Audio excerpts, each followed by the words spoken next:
સ્વાગત છે આપનું નવા અધ્યાયમાં. હવાનું દબાણ. પ્રથમ પ્રવૃત્તિમાં સ્વાગત છે.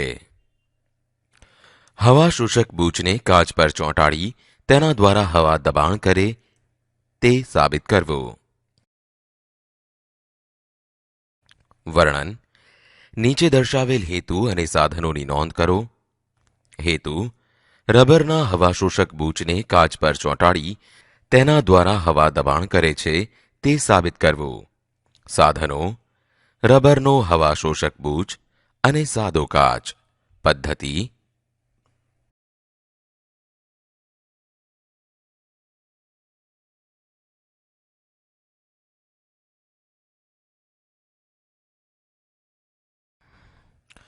રબરનો હવા શોષક બૂચ કાચ પર રાખ્યો છે અને જ્યારે તેને દબાવવામાં આવે છે ત્યારે અંદરની હવા બહાર નીકળી જાય છે.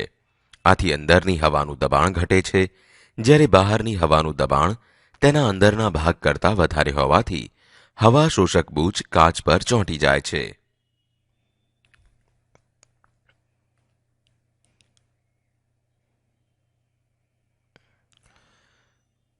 વિદ્યાર્થી મિત્રો, બૂચને સહેલાઈથી ઉખાડી શકાતો નથી. બૂચને ઉખાડવા માટે વધુ બળની જરૂર પડે છે, કારણ કે તેની અંદરનું હવાનું દબાણ બહારના દબાણથી ઘણું ઓછું હોય છે. વિદ્યાર્થીઓ, હવે આપણે નિર્ણય લઈશું. આ પ્રવૃત્તિ પરથી આપણે સમજ્યા કે હવા શોષક બૂચની બહારના ભાગ પર વાતાવરણની હવાનું દબાણ તેના અંદરના ભાગ કરતાં વધારે હોવાથી હવા શોષક બૂચ કાચ પર ચોંટી જાય છે. વાતાવરણની હવા શોષક બૂચ પર દબાણ કરે છે, તેથી તેને સહેલાઈથી ઉખાડી શકાતો નથી. આમ આપણે નિર્ણય તારવી શકીએ કે હવા દબાણ ધરાવે છે. વિદ્યાર્થી મિત્રો, સ્વાગત છે બીજી પ્રવૃત્તિમાં. છાપુ અને ફૂટપટ્ટીની પ્રવૃત્તિ દ્વારા હવાનું દબાણ સમજીએ. વર્ણન. નીચે દર્શાવેલ હેતુ અને સાધનોની નોંધ કરો. હેતુ: જેમ પદાર્થનું ક્ષેત્રફળ વધારે તેમ તે પદાર્થ પર હવાનું દબાણ વધુ લાગે છે તે સાબિત કરવું. સાધનો: છાપાનો કાગળ, ફૂટપટ્ટી. પદ્ધતિ: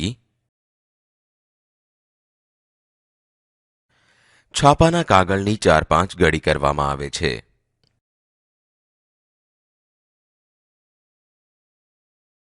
ત્યારબાદ છાપાના કાગળ અને ટેબલની સપાટી વચ્ચે ફૂટપટ્ટી એવી રીતે મૂકવામાં આવે છે કે જેથી ફૂટપટ્ટીનો ચોથો ભાગ ટેબલની બહાર રહે.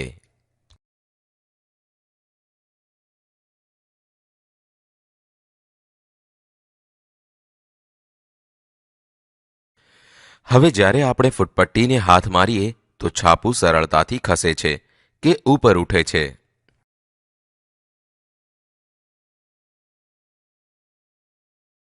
છાપાની ગળી ખોલી છાપા પર હાથ ફેરવી છાપા અને ટેબલની સપાટી વચ્ચે રહેલી હવા બહાર કાઢી નાખવામાં આવે છે.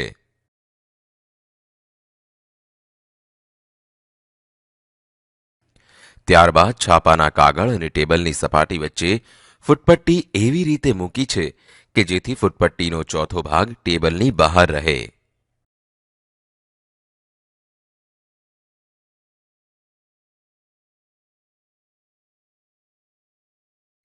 હવે જ્યારે આ વખતે છાપું ખસે છે, પરંતુ છાપાના કાગળની 4-5 ગળી કરેલી હતી તેનાથી ઓછું ખસે છે. આમ થવાનું કારણ એ છે કે વાળેલા છાપા કરતાં ખુલ્લા છાપાનું ક્ષેત્રફળ વધુ હોય છે. આથી ક્ષેત્રફળ વધુ હોય તો હવાનું દબાણ વધુ લાગે. વિદ્યાર્થી મિત્રો, હવે આપણે નિર્ણય લઈશું. જો ક્ષેત્રફળ ઓછું હોય તો હવાનું દબાણ ઓછું લાગે છે. ક્ષેત્રફળ વધારે હોય તો હવાનું દબાણ વધારે લાગે છે. આમ હવાનું દબાણ ક્ષેત્રફળ પર આધાર રાખે છે. વિદ્યાર્થી મિત્રો, સ્વાગત છે આપનું ત્રીજી પ્રવૃત્તિમાં. બંધ ચંબુમાં ભરેલા પાણીને અડ્યા વગર પાણી બહાર કાઢવું. વર્ણન. નીચે દર્શાવેલ હેતુ અને સાધનોની નોંધ કરો.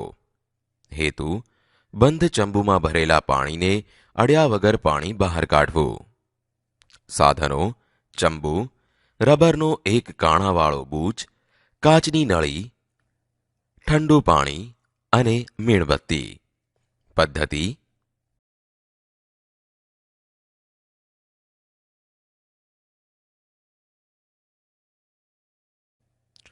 ચંબુમાં અડધે સુધી ઠંડુ પાણી ભરેલ છે.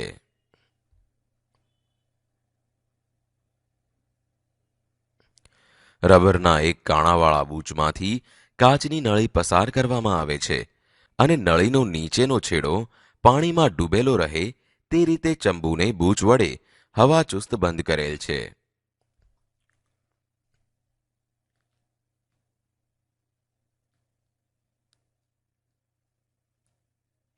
હવે વિદ્યાર્થી મિત્રો, મીણબત્તીને કારણે નળીના મુખ પાસે હળવું દબાણ સર્જાય છે. આમ ચંબુની અંદરની હવાનું દબાણ વધુ હોવાથી તે સપાટી પર દબાણ કરે છે. તેથી પાણી ઉપર ચડે છે અને નળીમાંથી બહાર આવે છે. નિર્ણય: વિદ્યાર્થી મિત્રો, હવે આપણે નિર્ણય લઈશું. આ પ્રવૃત્તિ પરથી આપણે શીખ્યા કે નળીના ઉપરના ભાગે નીચું દબાણ સર્જાય છે, તેથી ચંબુનું પાણી બહાર નીકળે છે. વિદ્યાર્થી મિત્રો, સ્વાગત છે તમારું ચોથી પ્રવૃત્તિમાં. પ્લાસ્ટિક. વર્ણન: નીચે દર્શાવેલ હેતુ અને સાધનોની નોંધ કરો. હેતુ: પ્લાસ્ટિકના ગુણધર્મો અને પ્રકારો સમજવા. પદ્ધતિ: પ્લાસ્ટિક શા માટે? ગુણધર્મો. પ્રકાર: થર્મોપ્લાસ્ટિક. ગુણધર્મો: તે નિષ્ક્રિય છે અને પાણી અવરોધક છે, તેથી તેને કાટ કે સડો લાગતો નથી. તે ઉષ્મા મંદવાહક અને વિદ્યુતનું અવાહક છે. તેને વિવિધ રંગમાં બનાવી શકાય છે. તે વજનમાં હલકું હોવાથી હેરફેર માટે ખૂબ જ સરળ છે. કેટલાક પ્લાસ્ટિક સ્થિતિસ્થાપક અને સખત પણ હોય છે. ઉપરોક્ત ગુણધર્મોને લીધે અને સસ્તું હોવાને કારણે ગૃહોપયોગી ચીજોમાં તેમજ ઉદ્યોગ ક્ષેત્રે પ્લાસ્ટિકનો ઉપયોગ ખૂબ જ વ્યાપક બન્યો છે. પીવીસી. ઉપયોગ: પોલીવિનાઇલ ક્લોરાઇડ એટલે કે PVC raincoat, handbag, bottle, pipe, પગરખા વગેરેની બનાવટમાં વપરાય છે. પોલિસ્ટાયરીન. પોલિસ્ટાયરીન રમકડા, ડોલ, ટબ જેવા ઘરગથ્થુ સાધનો બનાવવામાં ઉપયોગી છે. તેમજ તે રેડિયો અને રેફ્રિજરેટરના ઉષ્મા અવરોધક ભાગમાં યંત્રોના ગિયર વગેરે બનાવવામાં પણ ઉપયોગી છે. પોલિથીન. પોલિથીનનો ઉપયોગ વિદ્યુત વાયરના અવાહક આવરણ તરીકે વિવિધ થેલીઓ, ઘરગથ્થુ વપરાશની ચીજોમાં, પ્રયોગશાળાના સાધનોમાં તેમજ પાણી છાંટવાની પાઇપની બનાવટમાં થાય છે.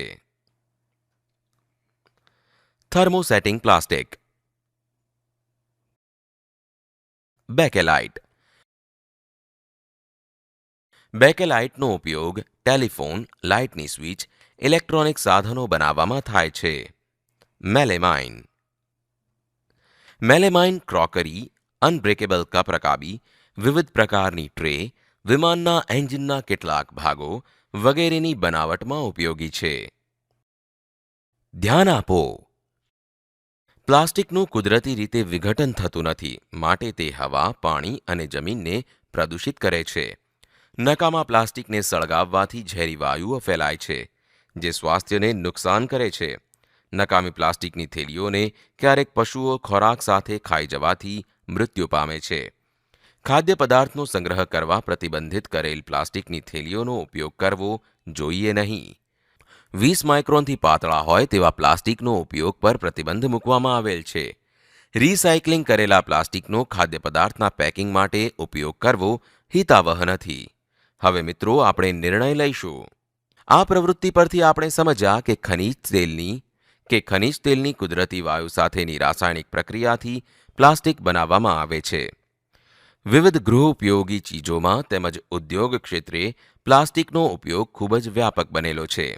પ્લાસ્ટિકના પ્રકાર: 1. થર્મોપ્લાસ્ટિક. 2. Thermosetting plastic. વિદ્યાર્થી મિત્રો, પાંચમી પ્રવૃત્તિ તરફ આગળ વધીએ. ગ્લાસ અને સ્ટ્રો વડે હવાનું દબાણ સમજીએ.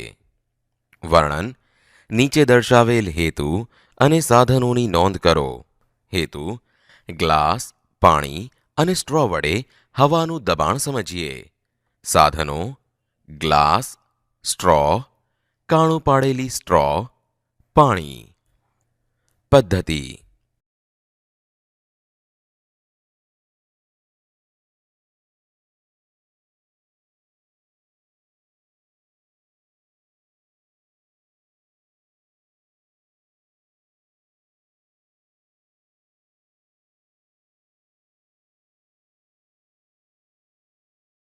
જ્યારે પણ છોકરો પાણી પીવા માટે સ્ટ્રોમાંથી ઉપર હવા શોષે છે, ત્યારે આ સ્ટ્રોમાં હવાનું દબાણ પેદા થાય છે. તેનાથી પાણી ઉપર ચડે છે અને પાણી પી શકે છે.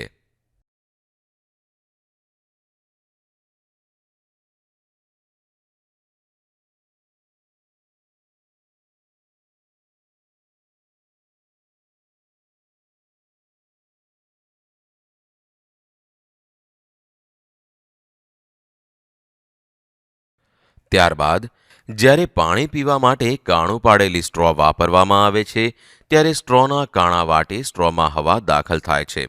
તેથી સ્ટ્રોમાં હળવું દબાણ થતું નથી અને પાણી સ્ટ્રોમાં ઉપર ચડતું નથી. વિદ્યાર્થી મિત્રો, હવે આપણે નિર્ણય લઈશું. આ પ્રવૃત્તિ પરથી આપણે શીખ્યા કે સ્ટ્રોમાંથી હવા ખેંચી લેતા સ્ટ્રોમાં હવાનું દબાણ ઘટે છે અને ગ્લાસમાં રહેલા પાણી પર હવાના દબાણને કારણે પાણી સ્ટ્રોમાં ઉપર ચડે છે અને આપણે પાણી પી શકીએ છીએ. સ્ટ્રોની મધ્યમાં કાણું પાડવાથી જ્યારે સ્ટ્રોમાં રહેલી હવા ખેંચીએ છીએ, ત્યારે સ્ટ્રોના છિદ્રમાંથી હવા સ્ટ્રોમાં આવી જાય છે. આથી સ્ટ્રોમાં હવાનું દબાણ ઘટતું નથી. તેથી ગ્લાસમાંનું પાણી સ્ટ્રોમાં ઉપર ચડતું નથી. વિદ્યાર્થી મિત્રો, છઠ્ઠી પ્રવૃત્તિ તરફ આગળ વધીએ. સાંકડા મોઢાવાળી બોટલ અને ચોકના ટુકડાની પ્રવૃત્તિ. વર્ણન: નીચે દર્શાવેલ હેતુ અને સાધનોની નોંધ કરો. હેતુ: ચોકના ટુકડાને ફૂંક મારી બોટલની અંદર ધકેલવો. સાધનો: સાંકડા મોઢાવાળી બોટલ, ચોકનો ટુકડો. પદ્ધતિ: હવે પ્રયોગ માટે છોકરાએ બોટલ હાથમાં લીધી છે.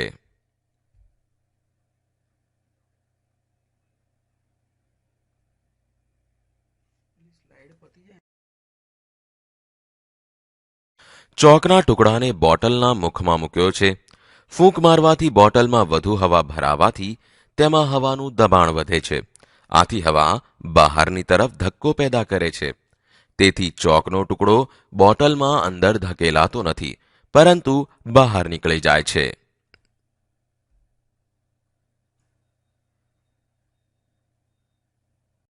હવે અડધી કાપેલી બોટલ હાથમાં લીધી છે.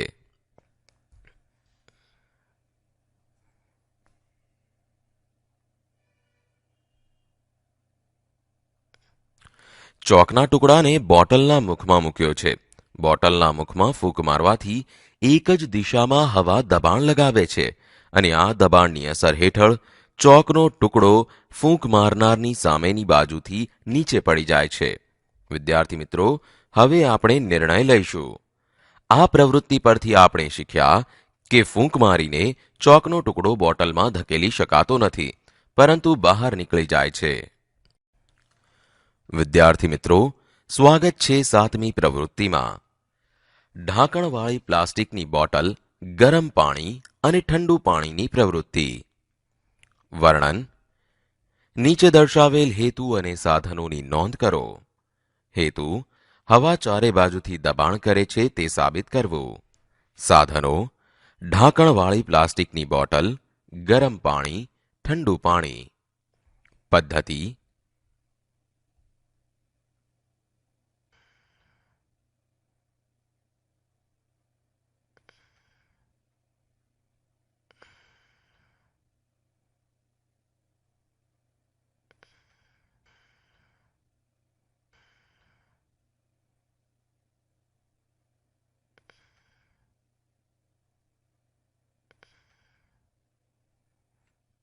બોટલમાં ગરમ કરેલું પાણી ભરવામાં આવે છે.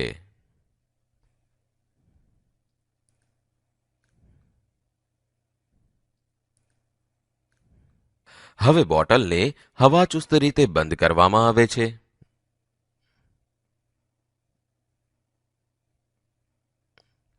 ગરમ પાણી ભરેલી બોટલને નળ નીચે રાખવામાં આવે છે.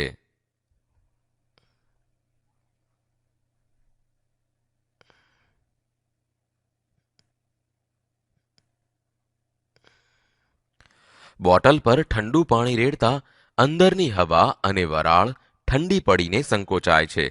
આથી બોટલમાંની હવાનું દબાણ ઘટે છે. એની સરખામણીમાં વાતાવરણની હવાનું દબાણ વધારે હોવાથી તે બોટલ પર બહારથી દબાણ કરે છે. આથી બોટલ કચડાઈ જાય છે. વિદ્યાર્થી મિત્રો, હવે આપણે નિર્ણય લઈશું. આ પ્રવૃત્તિ પરથી આપણે અભ્યાસ કર્યો કે હવા ચારે બાજુથી દબાણ કરે છે.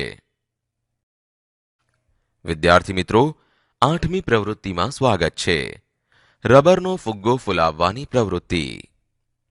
વર્ણન: નીચે દર્શાવેલ હેતુ અને સાધનોની નોંધ કરો. હેતુ: ફુગ્ગો ફુલાવીને હવાના દબાણનો અનુભવ કરવો. સાધનો: રબરનો ફુગ્ગો. પદ્ધતિ: બાળક મોઢાથી હવા ભરી ફુગ્ગો ફુલાવે છે.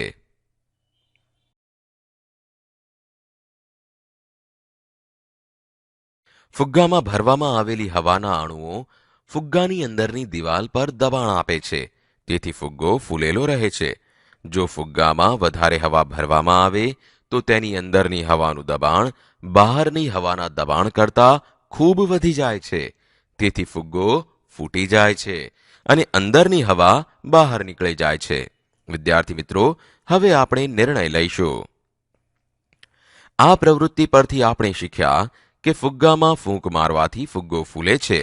વધુ પડતી હવા ભરવાથી ફુગ્ગો ફૂટી જાય છે. વિદ્યાર્થીઓ, સ્વાગત છે 9મી પ્રવૃત્તિમાં. ઇન્જેક્શનની સિરિંજની પ્રવૃત્તિ. વર્ણન: નીચે દર્શાવેલ હેતુ અને સાધનોની નોંધ કરો. હેતુ: ઇન્જેક્શનની સિરિંજના ઉપયોગથી હવાના દબાણનો અનુભવ કરવો. સાધનો: સોય વગરની ઇન્જેક્શનની સિરિંજ. પદ્ધતિ: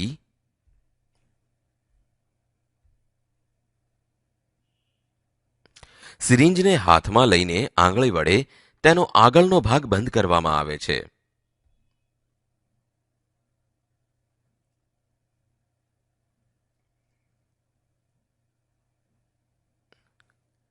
હવે સિરિંજના દટ્ટાને દબાવવાથી સંકોચાયેલી હવા દટ્ટા પર દબાણ કરે છે.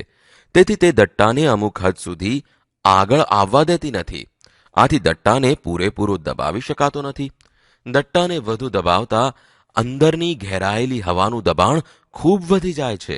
તેથી દટ્ટા પર દબાણ કરતી હોવાથી દટ્ટાને છોડી દેવાથી દટ્ટો પાછો ધકેલાય છે. વિદ્યાર્થીઓ, હવે આપણે નિર્ણય લઈશું. આ પ્રવૃત્તિ પરથી આપણે અભ્યાસ કર્યો કે ઇન્જેક્શનની સિરિંજના આગળના ભાગને આંગળી વડે બંધ કરી સિરિંજના દટ્ટાને દબાવીએ તો તેને પૂરેપૂરો દબાવી શકાતો નથી. સિરિંજના દટ્ટાને દબાવીને છોડી દેવાથી દટ્ટો પાછો ધકેલાય છે. વિદ્યાર્થી મિત્રો, સ્વાગત છે આપનું 10મી પ્રવૃત્તિમાં. કાપેલી સ્ટ્રોને પાણી ભરેલી વાટકીમાં મૂકીને ફૂંક મારવાની પ્રવૃત્તિ. વર્ણન: નીચે દર્શાવેલ હેતુ અને સાધનોની નોંધ કરો. હેતુ: કાપેલી સ્ટ્રોને પાણી ભરેલી વાટકીમાં મૂકીને ફૂંક મારીને પાણીના બૂંદનું અવલોકન કરવું. સાધનો: સ્ટ્રો, કાતર, પાણી અને વાટકી. પદ્ધતિ: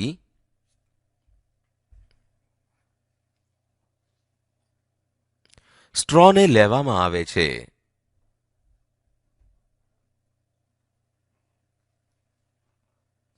ત્યારબાદ હવે કાતર વડે સ્ટ્રોને વી આકારમાં કાપવામાં આવે છે.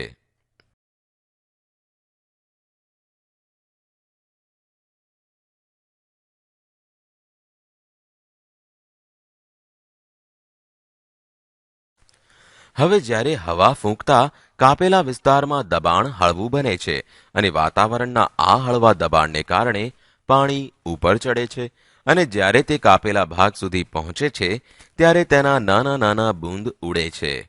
વિદ્યાર્થી મિત્રો, હવે આપણે નિર્ણય લઈશું.